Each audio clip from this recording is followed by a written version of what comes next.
Alrighty, moving right along. We're on video number 2. Today we're going to discuss ellipses.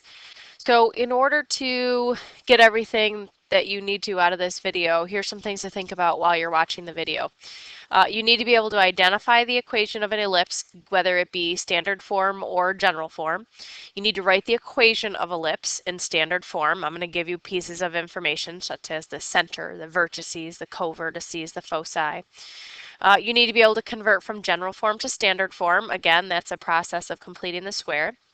You also need to be able to identify key pieces of information of the ellipse. So if I give you an equation, I ask you to graph it, I'll then ask you, give me the vertices, coordinates, the center, which is a coordinate, covertices, foci. Those are all coordinates of points. And then, of course, you have to be able to graph it. So again, the Word document and the PDF are there available for you to print off. So here's our definition of an ellipse. So go ahead, pause the video, read through that. Make sure you familiarize yourself with the location of all of the major points and axes that pertain to an ellipse. The first thing we're going to deal with is any ellipse that is centered at the origin. So if you'll notice, you have your two general equations up there. Notice they are equal to 1. And the difference between the two is where your a squared value and your b squared value lie. Anytime you have your a squared value that is in the denominator with your x squared, that ellipse is going to be elongated horizontally as seen in the left-hand column there. If your b squared value is in the denominator with your x squared, then that is going to be elongated vertically. So a squared in that case would be in the denominator with your y squared. So just the thing that you really need to pay attention to is where is your a squared value, and it's always going to be the larger of the two. So if you notice in that first row there, it says a is greater than b, which is greater than 0. So a squared is always going to be the greater of the two values in the denominator. Now ellipses aren't always centered at the origin. Okay, we can move the center of an ellipse. So in that case, again, you're just going to apply your x minus h and your y minus k. Notice a and b, a squared and b squared changing there. This is also going to have an effect on the foci points, your vertices, your covertices. So just keep in mind that once you move your center of your ellipse, all of the other corresponding parts then have an effect afterwards. I'm going to touch quickly on eccentricity. It's not something that comes up very often, but it is something that you need to be aware of. So the eccentricity denoted with an E, notice that is not the same thing as the number E, as in Euler's E. It's given by E equals the C value divided by the A value, and it's always going to be between 0 and 1. Now your circle is a form of an ellipse. If your C value is equal to 0, okay, or very close to 0, then your ellipse is going to be more circular. Whereas if your eccentricity value is closer to 1, then you're going to have a more elongated or oblong-shaped ellipse. So the first thing we're going to do is graph one of these. If you'll notice, the larger of the two denominators is underneath the x squared. So this 25 that I have here, notes that is going to be elongated horizontally.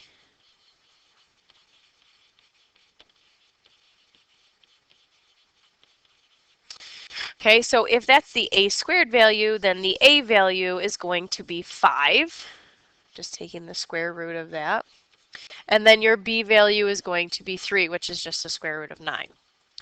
Now, this is centered at the origin. I know this because it just says x squared plus y squared at the top. So our center's at the origin. Now, because it's elongated horizontally, your distance a, the 5, is going to go left and right to the center. And your b value will go up and down from the center. So up 3 and down 3. And then you're just going to sketch in your ellipse. Okay, and there you have it. We just graphed an ellipse. So then, since this one was pretty easy, let's go ahead and talk about the eccentricity quick, and then I'm not going to mention it again for the rest of the lesson. Remember, our formula was E equals C over A. So I have my A value. I need to get a C value. So in order for us to determine our C value, we're going to go by the formula C squared equals A squared minus b squared for an ellipse. So we have c squared equals 25 minus 9. So our c squared value is going to be 16, which means our c value is going to be 4. So in order to determine our eccentricity, we're going to have 4 over 5. So 4/5 is closer to 1 than it is 0. We can tell by looking at our ellipse it is more elongated than it is circular. Now, if I wanted to list out my different important pieces of my or different parts of my ellipse here, one of the things that they could ask you for is your vertices. So the vertices are along your major axes. That's collinear with your center. It's going to be your major axis. That's going to be negative 5, 0, and 5, 0. Now, when we did our B value, those can be considered what are our co-vertices. So that has to deal with our B value. And in this case, that's going to be 0, negative 3, and 0, 3. Now, the other points that we didn't have to put on here in order to graph it, but are needed in order to define the ellipse, are our foci. So the foci value deals with, it is c distance away from the center, and it is collinear with your vertices. So in order to have our foci value, our c value was 4, which meant we had a focus point here and a focus point here. So our foci points were negative 4, 0, and 4, 0. Again, just a reminder that your foci points are not pertinent to graphing your ellipse, but they're what define your ellipse. If you'll notice in example B here, our a squared value happens to be over here underneath the 36. So that's going to tell us that this one is elongated vertically.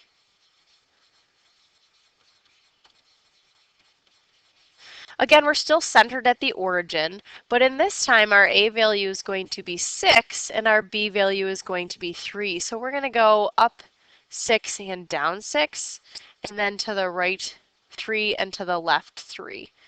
Then we're going to draw in our ellipse.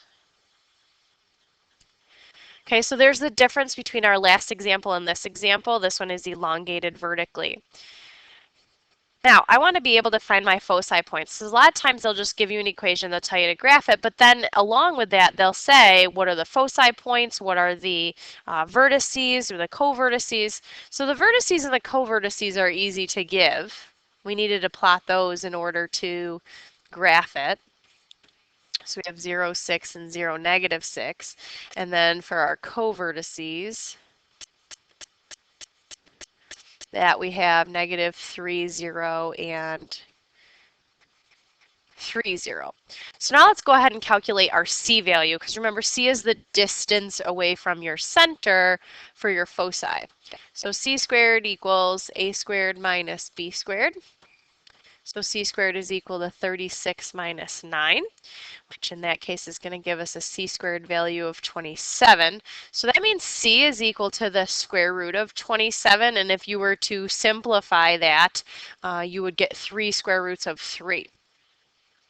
Now, if I was to just estimate without a calculator, yes, I just said we're going to estimate the square root without a calculator, that's in between the perfect squares of 25 and 36. So a little closer to 25 than it is 36.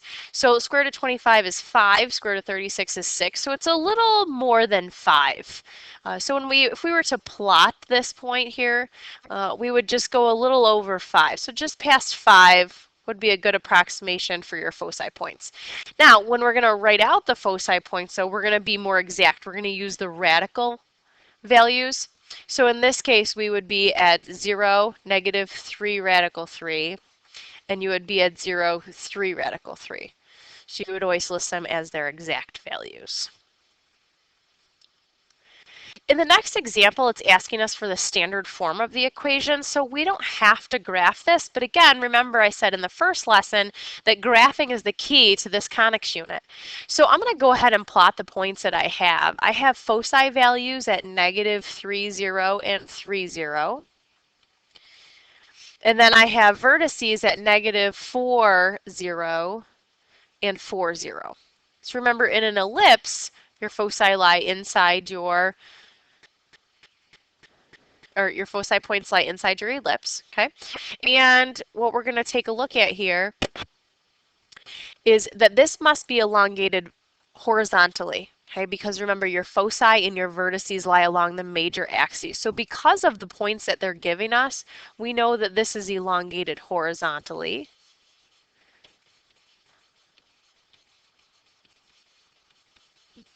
Meaning, and it's, if you'll notice your center right there at 0, 0. So if we're going to set this up, this is going to be x squared over a squared plus y squared over b squared is going to be equal to 1. So remember, a is the distance from your vertices to your center, so that's 4.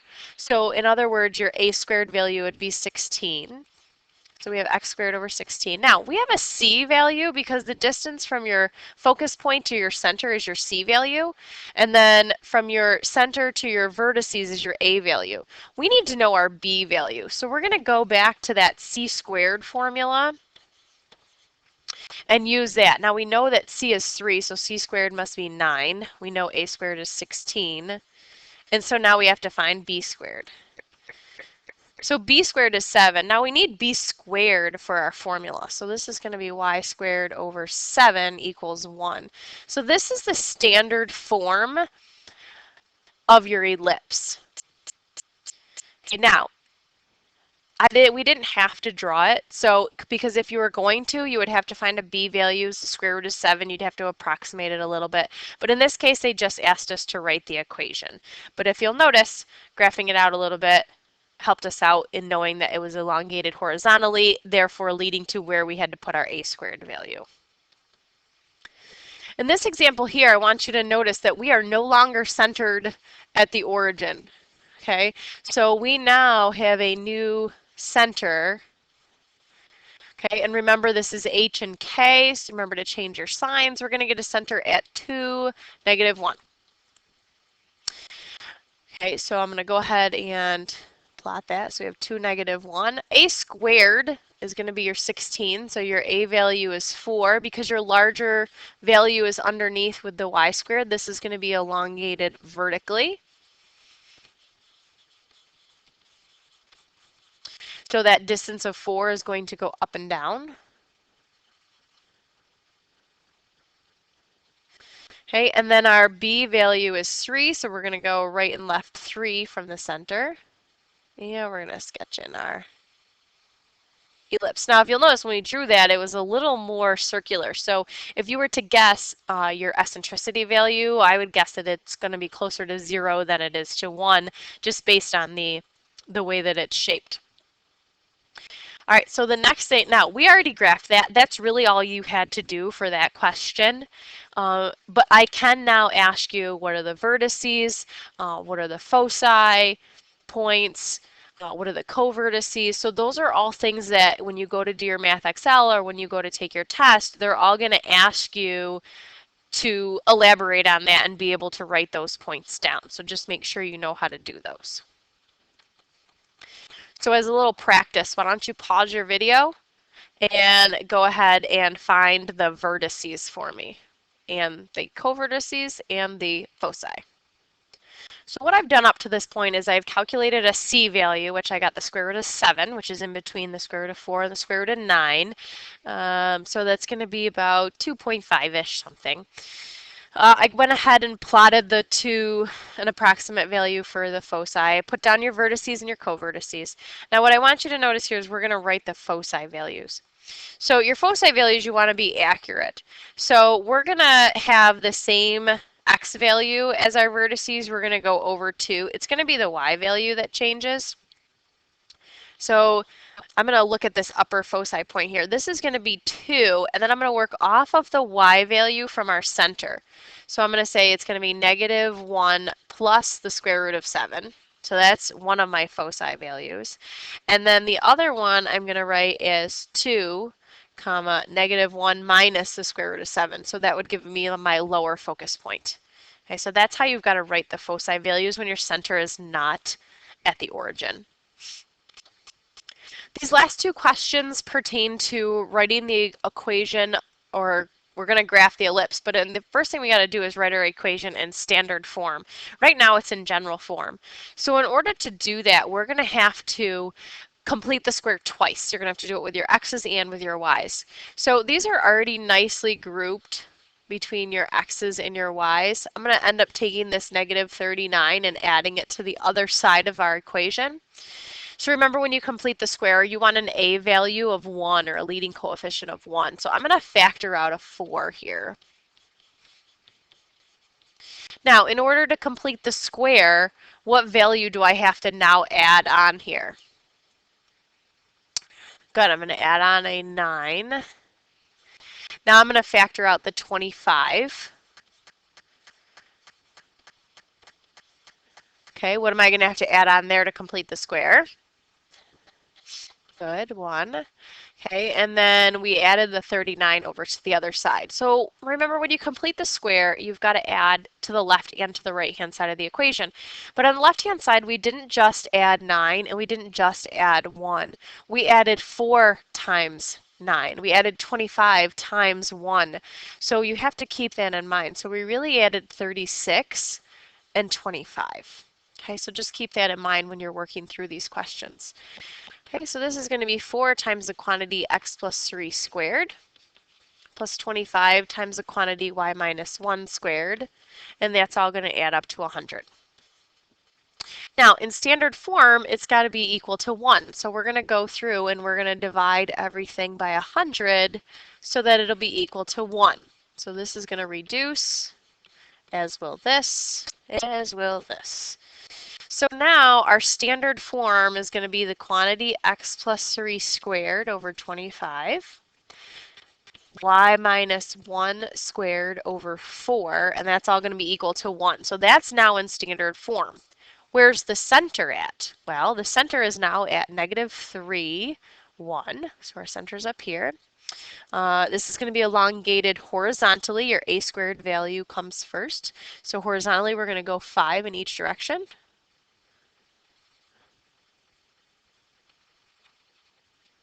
Okay, and then our covertices are going to go up 2 and down 2.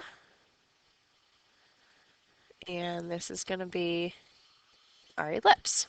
Okay, again, from there, I can ask you what are the foci values, what are the vertices, and what are the covertices. So just keep that in mind. Okay, last question involves us to complete the square again twice. So we're going to take out a 4. Okay, what are you going to have to add on there? Good, 16 to complete the square. All right. Adding on 1 there. And that 61 is going to be subtracted to the other side, so we have minus 61. Now, we didn't just add 16. We added 4 times 16. So make sure that you add 64 over to the other side. With the y's, though, it's nice. You really did just add 1 because we didn't have to factor out anything. So this is now 4 times the quantity x plus 4 squared plus the quantity y minus 1 squared equals, and that's all going to turn out to be just 4. Okay, now, as we move on here, you're going to notice that we have to make this equal to 1 again in order to put it in standard form. So everything has to get divided by 4. So you have some nice reducing that we can do there. That's not going to reduce at all, but that will. Okay, so this really turns out to be the quantity x plus 4 squared over 1 plus y minus 1 squared over 4 equals 1. Okay, so now you have a center at negative 4, 1. This is going to be elongated vertically, so you're going to go up and down 2 because your a squared value is 4, so that makes a 2.